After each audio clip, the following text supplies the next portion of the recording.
In today's video, we're going to be talking all about the float. What is the float? What do you use it for? Why does it matter? Let's start this off on why float matters. The reason the float matters on a stock is that stocks with a float under 20 mil are among the stocks that can make the biggest percent moves in the market. These stocks can not only move 20 to 30%, but on a good piece of news or a headline, they can move 50 to 100% and sometimes more. Sometimes 200, 300% in a single day. This is the type of stuff you want to look for as a day trader, of course. So where does the float come from? Well, when a company has its initial IPO, or its initial public offering, they release a fixed number of shares onto the open market. This becomes the company's float. The float is simply the number of shares available to trade. It's important to remember that we are trading in a closed market. This means when we buy shares, we are always buying from a seller, and when we sell shares, we're always selling to a buyer. There isn't some, pool of stocks somewhere that isn't owned and you're picking up out of that pool. No, you are buying from people that are listing the stock for sale. And then when you're selling, you have to give it to somebody that's willing to buy it. Now, the reason why the float is important is because it represents the supply side of shares for a stock. If there's a very limited supply, let's say less than 50 million shares, the stock can move very quickly if there's a high level of demand all of a sudden due to some type of catalyst or breaking news headline.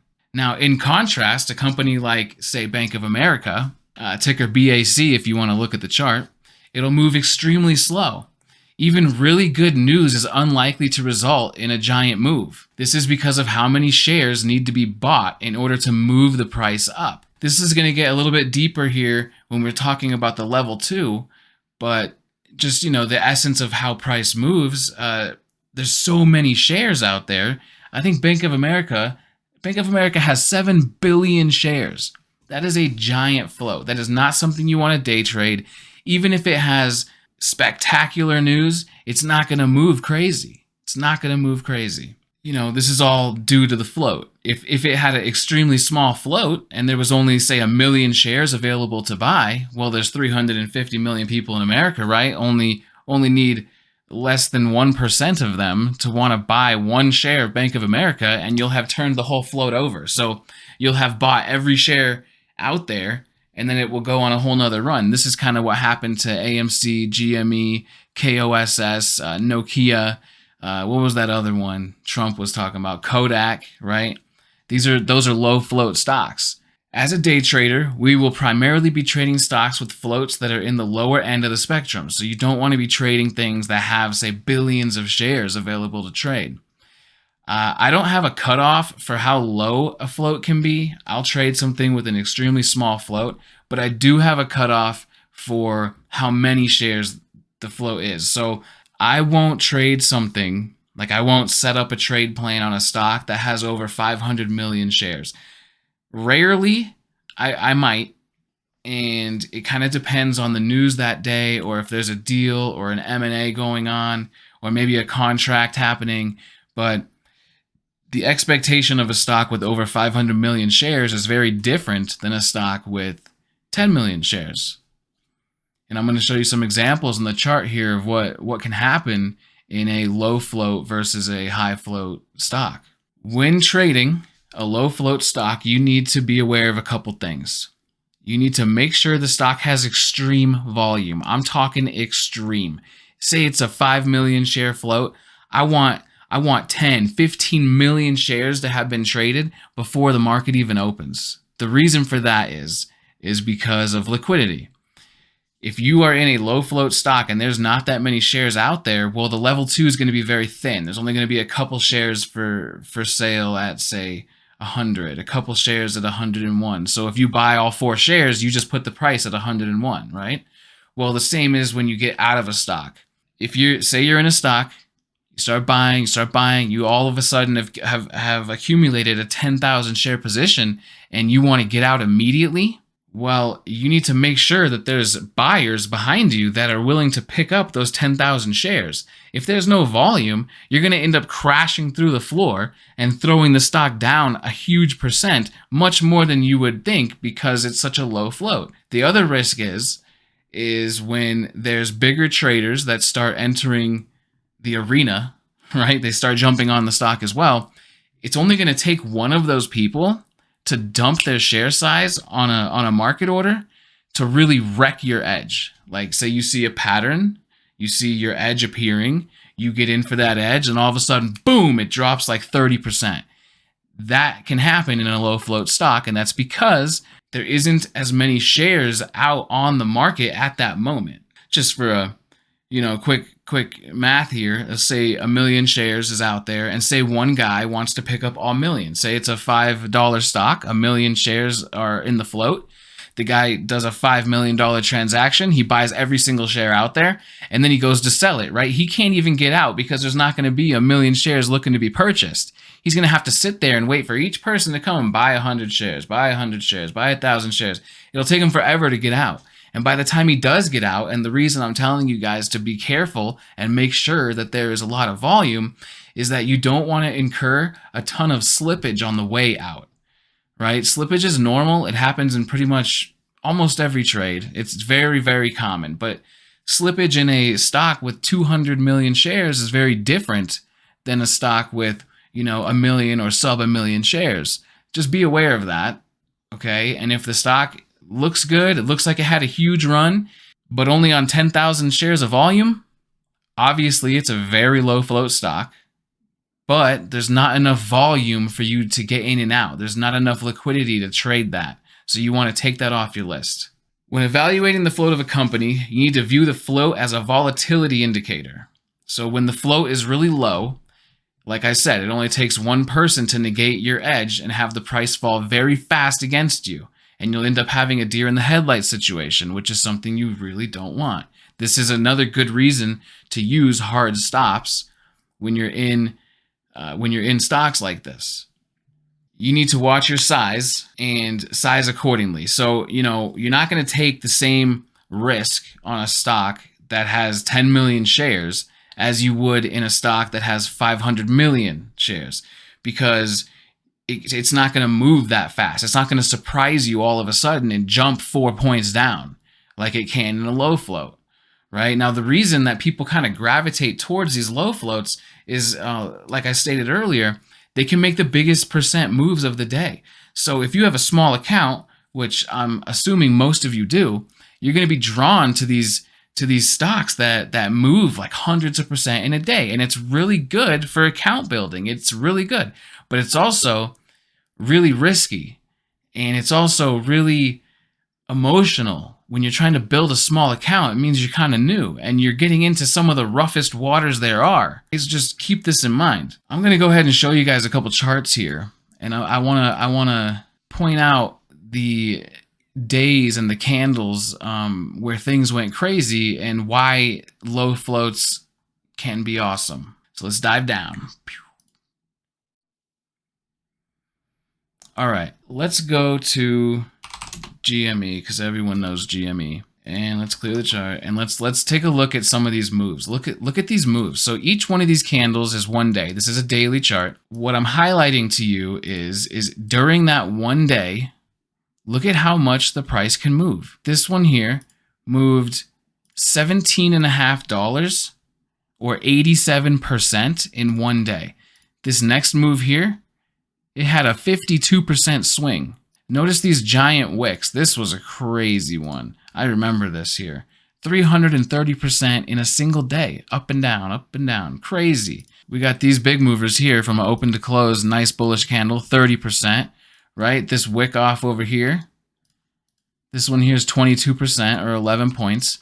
GME has a 250 million share float. So it's not tiny. It's in the middle, and this is something we want to trade. Now, the reason we want to trade something like this is you can literally see on the screen that it can have dramatic moves. This is not a 5 billion share float. AMC, kind of the same. Look at this one. This, it's behind my camera. Look at this one here. 60% move in a single day, 60%. Look at this giant one. 104%. The stock literally doubled in one day. These are big. These are big moves. 42%. Real quick, just with your eyeball, notice how some of these candles, like how they look like, wick off, wick really tall, right? This is what happens when the price moves very fast and it has a huge range on the day, right? A real big like swing. This one's Jan. This is one I used to trade, I think, last year. Notice the candles, how they jump up real high and then fade back down. Jump up, right? Jump up. Look at this. Boom. What's that one? That's a 169% move. That's amazing. This is stuff you wanna be a part of. You just need to remember, especially these candles here kind of illustrate it. This one and this one and these ones and this one. Pretty much all of these closed way lower than they opened. This one here opened at $4.60 and it dropped to $3.73. That is a 20% drop on the day. But they have nice swings. They have really nice swings. I think I got one more for you, maybe two. KOSS, K-O-S-S, right? Again, huge swings, huge swings. BBIG, right? Look at these. This is what a low float can provide. This is what a low float can do. That's why you want to be a part of them. That's why you want to trade them. There's definitely profit to be had out here. But again, these are very low float stocks. GME wasn't, but it had a huge run because of supply and demand. And check these out now. This is what a high float stock looks like. This is Bank of America. This is, it looks kind of dramatic here because of the overall market situation. But what I want you to look at is the actual candles themselves. The candles themselves, they don't have huge swings. They don't have these huge blow-offs and wicks. What you're seeing here is like a $1 move on this candle here. A $1.50 move on this candle. These are the big ones I'm measuring here. $1.60. From the low to the top to the bottom on this candle here is $2. These don't move like that because of how many shares are in the float. And you don't really want to come across stocks like this thinking that they might have, this was even COVID. See, even during COVID, these are probably the biggest moves the stock has like ever seen. And they're just not giant. They're not huge. If you've only got a $2.50 move, you got to be pretty precise about your entry and exit to actually capture that move, as it wasn't that huge of a range. But if you have a stock that goes from $10 to $30 in a day, you've only got to capture a teeny tiny piece of that to get $2. And that's what I'm trying to illustrate here. Now let's go to Sirius Satellite Radio. That's got a huge float. See, it looks kind of big at first, but if you notice, this whole run is $1.15. This is $1.15 from the top to the bottom. Okay, there's so many shares in this stock that it's just like side to side to side to side. Something happened here. 679 to 8. That's a big one. That's a rarity. As you see, all these other days don't do anything like that. Right? So you want to stay away from stocks that have huge floats. Ones like Sirius Satellite Radio. Let's see their float. They've got a 663 million share float. So in order for someone to come in and really want to move this stock, they have to buy so many shares. But remember, a stock that has very few shares, even someone like you or me can throw like 100 grand at it and really move it, Now, one thing that can affect the overall float is called institutional ownership. It's a metric that's tracked by pretty much all the stock tracking stat stuff. And institutional ownership is when a bank or an institution decides to pick up, a huge order. And what happens is these shares get put into the institution's kind of inventory, right? So say the stock's got like 100 million shares out there, and Bank of America or JP Morgan comes through and they pick up 70% of the float. So they bought 70 million shares of this company. Those shares are going to effectively kind of be locked up. Now, when you see institutional ownership being high, you can actually do the math on that and figure out what the free float is. So if the company has a 100 million share float and institutional ownership is 70%, you can know that there's only 30 million shares available out there. That's going to give you a slight edge into knowing how much this stock can actually move. And knowing that, you might want to handle your size right, wait for a really good entry, because what if one of those banks decides on the day that it's up really high, you notice it, it's gapping up, it's got volume, the bank says, hey, we can get out of some of these shares right now. Well, they have so many of them, they could, if they have 70 million and there's only 30 million available, they can turn the whole float twice. They can go through all 30 million once, all 30 million again, and then dump the last 10. That would really smack you in the face. That would really hurt. So the key takeaways here are, when you're building your watch list and you're checking the float, look at the float like a volatility indicator. Understand that the lower the float, the more volatile the stock can be. The higher the float, the slower it's going to move. When you see institutional ownership, that means that they have pretty much effectively removed those shares from the free float out in the market. Because like I said earlier, right, when you buy a share, you're buying from a seller, and when you're selling a share, you're selling it to a buyer. But if the bank is taking their shares and backing up and being like, hey, we're out of the pool right now, you guys are trading out of there, we're just holding on to these, all of a sudden the supply and demand is skewed more to the demand side because the supply has been taken away. Lastly, if you're looking for like a tip on your watch list and what to throw on there, I typically will trade any low float stock. I just adjust my size accordingly, and I don't like to go above 500 million. So unless it's got really extremely good news, I don't trade stocks over 500 million shares. Now, I hope you guys kind of learned what float is, where it comes from, the IPO, why it matters, volatility, why you should handle your size, and that's because of liquidity concerns and volatility.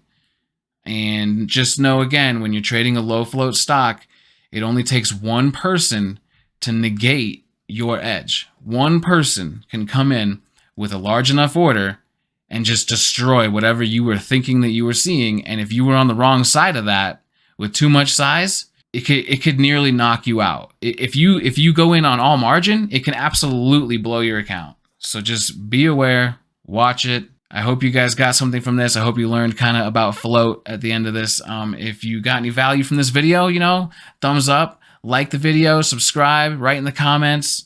Let me know if there's anything else I can do for you on float or any video topic for that matter. I hope you guys have a good day, and peace out.